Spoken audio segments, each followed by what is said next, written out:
એક બેનનો મેસેજ આવ્યો હતો કે મારી છોકરી 14 વર્ષની થઈ છે અને જેવું અમારે પહેલાં કનેક્શન હતું ને હવે એવું કનેક્શન નથી રહ્યું. તો હું શું કરી શકું? તો એમને જોડે વાત કર્યા પછી મને 4 વસ્તુઓ એમને કહેવાની ઈચ્છા થઈ, એટલે મેં કીધું લાવ એનો વિડીયો બનાવી દઉં ને એમની જોડે શેર કરું ને મે બી તમારે બીજો ટીનેજ કિડ્સ હોય તો કેવી રીતે ડીલ કરવું, કે કઈ વસ્તુઓ ચેન્જ થાય છે અને how do you need two react, એના વિશે થોડી વાત કરીએ. તો પહેલી વસ્તુ એ છે કે ભાઈ shift from lecturer to listener.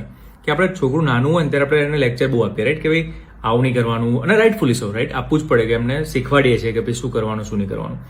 પણ હવે 14, 15, 16 વર્ષનું કોઈ માણસ થયું હોય અને કોલેજમાં જતું હોય, એના ફ્રેન્ડ સ્કૂલમાં જતું હોય, એના ફ્રેન્ડ્સ હોય, ત્યાંથી બધું શીખીને આવતું હોય, સ્કૂલમાંથી શીખીને આવતું હોય, પછી તમે લેક્ચરરની જેમ જ ટ્રીટ કરો ને એને કે ભાઈ ઓ તારે આ કરો, આવું નહીં કરવાનું, આવું કરવાનું ના ગમે. Change that mindset from lecture to listener. કારણ કે એ લોકો એટલું શીખીને આવે છે ને કે આપણને શીખવાડશે કે દુનિયામાં શું ચાલી રહ્યું છે. અને ખરેખર એવું જ છે કે ભાઈ ટાઈમ સાથે બધી વસ્તુઓ ચેન્જ થઈ રહી છે અને મે બી કદાચ આપણે થોડા બેકવર્ડ થઈ રહ્યા છીએ. અને એમ નહીં કહેતો કે એમની જોડેથી શીખવા માટે કરો, એમ કહું છું એમની જોડે બોન્ડિંગ ના બગાડવા માટે એવું કરો. કે કોઈ જો તમને કંઈક કહેતું હોય તો તરત તમે ના એવું નહીં બકા આવી રીતે કરવાનું એવું કરો ને એટલે એને શું થાય, યાર રહેવા દે, નેક્સ્ટ ટાઈમ બી હું મારી વાત કંઈક કરવા જઈશ ને તો લેક્ચર આપવાનું પાછું ચાલુ કરી દેશે, સાંભળશે ને હું શું કહેવા માંગુ છું, રાઈટ. એટલે change that one shift. Second વસ્તુ કે ભાઈ થોડી છે ને એમની પ્રાઇવસીને રિસ્પેક્ટ કરો. આઈ નો હજુ કિડ્સ જ છે તમારા અને ટીનેજ જરા છે, નથી 18, 21 પ્લસ થઈ ગયા.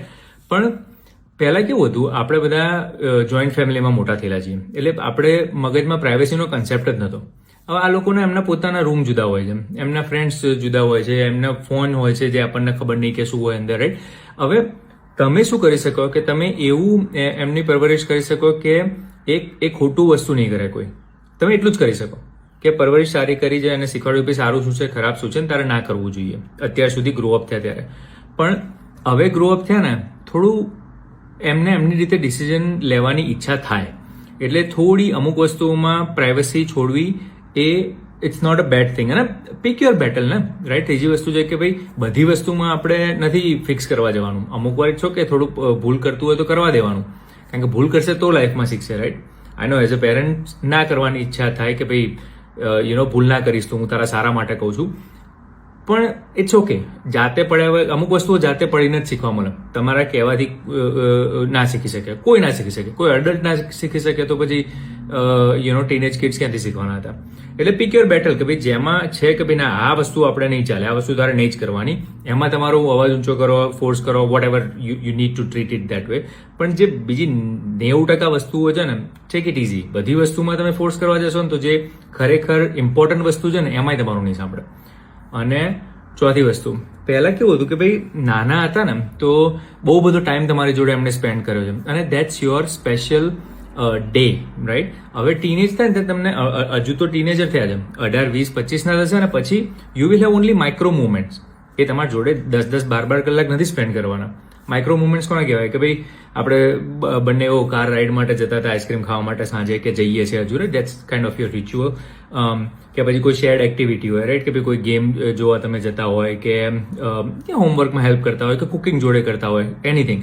બટ એ ટાઈપની વસ્તુઓ રાખો કે જે માઇક્રો મુવમેન્ટ તમારી ક્રિએટ કરે કે બોન્ડિંગ રહે.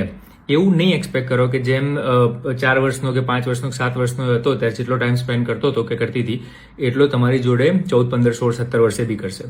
આ બધી વસ્તુઓ થોડી ઇમ્પ્લિમેન્ટ કરો ને તો એવું તો નહીં જ થાય કે એ તમારી જોડે કશું શેર નહીં કરે. વિચારોમાં તો ફેર રહેવાનો છે. આપણા પેરેન્ટ્સ જોડે હતું, એમના પેરેન્ટ્સ જોડે હતું, રાઈટ. એટલે જનરેશન ચેન્જ થાય તો વિચારો ફેર થવાના જ છે. પણ એટલું બધું કંટ્રોલ કરવા કે ફોર્સ કરવા ના જશો કે પછી થોડું બી બોન્ડિંગ ના રહે કે કનેક્શન ના રહે કે તમે શાંતિથી એકબીજા જોડે વાત કરી શકો. ચલો, હોપ ઇટ મેક સેન્સ.